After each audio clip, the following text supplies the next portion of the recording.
Hello and welcome to Laurice's Kitchen. It's October and everything is pumpkin spice. But not here. Here it's just pumpkin. Today I'm putting together a pumpkin milkshake. Let's see what we're gonna need. As you can see, there is no pumpkin spice here. It's just vanilla ice cream, milk, a pinch of salt, pumpkin puree, and sweetened condensed milk, not evaporated. All of this goes in the blender.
It's time to give our pumpkin shake a taste.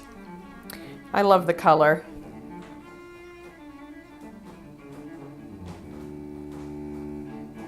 Oh, it is delicious. Thank you for visiting Laurice's Kitchen. If you enjoyed this video, give the like button a click and don't forget to leave a comment. We're always happy to hear from you.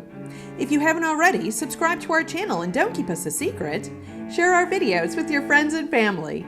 You can follow us on Facebook for behind-the-scenes pics and videos, and on Twitter for upcoming videos and the random cat picture.